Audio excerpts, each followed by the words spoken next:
शिंदेंच्या शिवसेनेचे आमदार आणि राज्याचे अल्पसंख्याक मंत्री अब्दुल सत्तार यांनी काल रात्री मनोज जरांगेंची भेट घेतली आहे। त्याबाबत त्यांनी एबीपी माझाशी एक्सक्लुझिव्ह बातचीत केली आहे। मुस्लिम आणि मराठ्यांना एकत्र यावं ही त्यांची इच्छा आहे। छत्रपती शिवाजी महाराज यांच्या मशिदीला विरोध केला नसेल तर माझा देखील मुस्लिम समाजाला विरोध नाही असं जरांगे म्हणाल्याचं सत्तार यांनी सांगितलंय।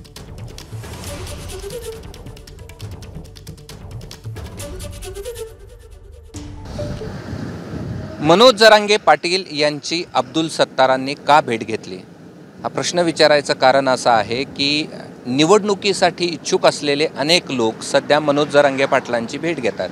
मग सत्तेत असलेल्या अब्दुल सत्तारांनी जरांगे पाटलांची का भेट घेतली? बरं, भेट घेतली तर 100 गाड्यांचा ताफा घेऊन ते का गेले? त्यांना स्वतःचा मतदारसंघ सुरक्षित करायचा आहे, त्यांना शिवसेना सुरक्षित करायचे की आणखीन काही, हे आपण त्यांच्याकडनं जाणून घेणार आहोत। आपल्यासोबत अब्दुल सत्तार आहे। भेट का घेतली आणि साहजिकच सगळे मी प्रश्न जे उपस्थित केलेत ते तुम्ही ऐकलेत, त्याचं काय उत्तर? नाही, खरं म्हणजे सन्माननीय मनोज जरांगे पाटील साहेबांशी मी जी चर्चा केली, त्यांच्यासोबत चर्चा करताना राज्याचे मुख्यमंत्री आदरणीय एकनाथ शिंदे साहेब यांनी स्वतः त्यांना रिझर्वेशन देण्याचा कबूल केलेला आहे आणि त्यासाठी मी त्यांना बोललो का आपण याच्यामधला काही मार्ग काढू शकतो का, याच्यामध्ये चर्चा करू शकतो का। परंतु त्यांनी स्पष्ट सांगितलं का मी माझ्या समाजाच्या जोपर्यंत रिझर्वेशन त्यांना मिळणार नाही, 1 इंचभर बी सूदभर बी मी मागं हटणार नाही। कारण की मला माझ्या समाजांनी जी काही शक्ती दिली, ज्या पद्धतीने मी लढा लढू लागलो, ज्या पद्धतीने लाखो माझे मराठा बांधव माझ्यासाठी उभे राहतात 8-8 तास 9-9 तास। तुम्ही तुमच्या मुख्यमंत्री महोदयाला आणि उपमुख्यमंत्री आदरणीय देवेंद्रजीलाही बोला का आमचा हा प्रश्न जो आहे तो प्रश्न निकाली काढा। अजून 1 महिना तुमच्याकडे आहे आणि या महिनाभरमध्ये नाही काढलं तर ना इलाजाने मला पुढची पावलं उचलावी लागतील।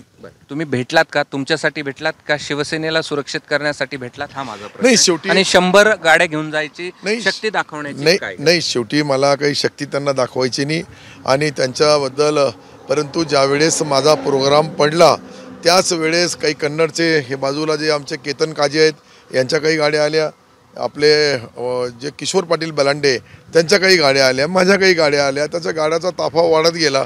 एकदा माझा प्रोग्राम पडला का मला सर्व माझे जे मित्रपरिवार आहे किंवा शासकीय कामासाठी मी गेलो तर सर्व येतात। यामध्ये कोणताही निवडणुकीचा पार्ट नव्हता, परंतु माझी शिवसेना, माझ्या पक्षाचे नेते आदरणीय एकनाथ शिंदे साहेब आहे, त्यांनी त्यांच्यासाठी जे काही केलं आणि जे काही करायचं आहे हे स्पष्ट छत्रपती शिवरायांच्या चरणी नतमस्तक होऊन आणि हात लावून त्यांनी शपथ घेतली का मी मराठा समाजाला रिझर्वेशन देणार।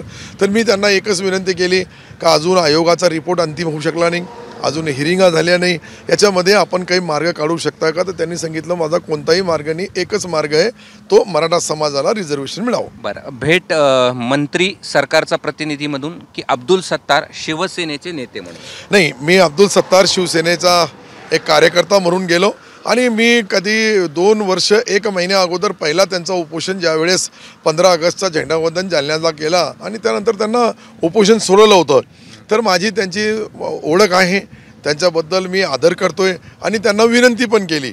आता शेवटी आदर असला तर विनंती करणं आवश्यक आहे। त्या विनंतीनुसार त्यांनी जे सांगितलं मला, तो आता रिपोर्ट घेऊन मी सन्माननीय मुख्यमंत्री उपमुख्यमंत्र्यांशी भेटणार। सरकारी नसलो तरी सरकारचा मंत्री आहे आणि शेवटी पक्ष म्हणून, एक कार्यकर्ता म्हणून माझी इच्छा आहे का एक समाजाचा योद्धा म्हणून जे ती लढाई लढू लागले, त्या लढाईमध्ये मी बी अनेक वर्ष अनेक दिवस मी काम केलेलं आहे। तुम्हाला आठवण असेल ज्यावेळेस देवेंद्रजी मुख्यमंत्री होते 30 दिवस मी उपोषणाला बसलो असतो औरंगाबाद त्यावेळचा जो कलेक्टर ऑफिसच्या समोर, आणि त्यांनी त्यावेळेस मला लेखी दिलेला होता की आपण मराठा समाजाला रिझर्वेशन देऊ। पण आज ती परिस्थिती थोडी निवडणुका जवळ येऊ लागला, याचा फायदा दुसऱ्यांनी घेऊ नये। मी त्यांना हेही विनंती केली का आपल्यामुळं काही दुसरे काही राजकारणाचे गणपती पाणीमध्ये डुबून महाराजाचं वेट करू लागले, तर त्यांनी मला स्पष्ट सांगितलं काही झालं तरी मी कोणताही तुमचा विरोधी असो का सत्ताधारी असो, मला मराठा समाज फक्त एकमेव मराठा समाजासमोर दिसतोय आणि त्यासाठी जसं मी बोलतोय त्याच्यापेक्षाही तुमच्या समाजालाही रिझर्वेशन मिळावं हेही बोललो मी। शेवटी असं ते मला जे बोलले आणि मी म्हणलं ठीक आहे, आपण जे लढाई लढू लागले तुम्ही त्याच्यामध्ये जी समाजाची लढाई लढताना काही ज्या गोष्टी आहे त्या मुख्यमंत्र्याच्या मनामध्ये उपमुख्यमंत्र्याच्या मनामध्ये देण्यामध्ये कोणाचा इन्कार नाही. फक्त विश्वास जो काही ओबीसी समाज आहे तोही दुखवला जाऊ नये इतकी दक्षता घेतात. काय चर्चा झाली, काय चर्चेचे पॉइंटर्स आहेत जे तुम्ही घेऊन जाताय मुख्यमंत्री उपमुख्यमंत्र्यांकडे? नाही, त्या चर्चेमध्ये त्यांनी आज जी सध्याची जी स्थिती आहे, सध्याची जी स्थिती आहे, शेतकरी बांधवाचा मोठं नुकसान झालेलं आहे, मराठवाड्यावर आसमानी संकट आहे, या संकटामधून तात्काळ मदत करावी शेतकऱ्याला, ही त्यांची भूमिका होती.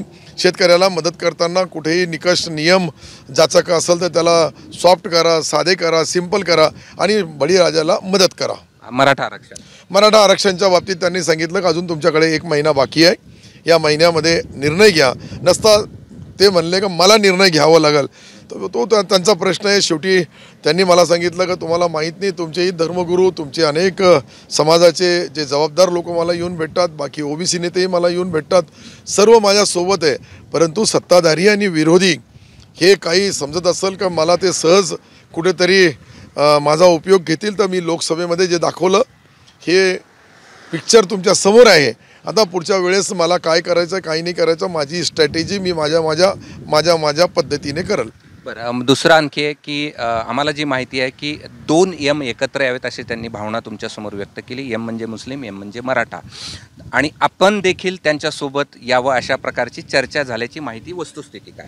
नाही, त्यांनी स्पष्ट सांगितलं की मी मुसलमान बांधव, म्हणजे ज्या वेळेस मी छत्रपती शिवाजी महाराजाचा जातीवादी मानणारा माणूस आहे म्हणे.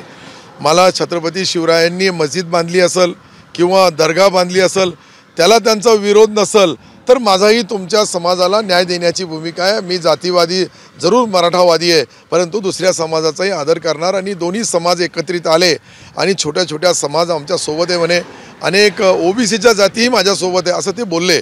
आणि यामुळं राजकारणामध्ये मला यायचं नाही, पण नाइलाजाने मला तो पुढचे पावलं उचलावे लागतील तुम्ही रिझर्वेशन नाही दिला तर. एबीपी माझा, उघडा डोळे बघा नीट.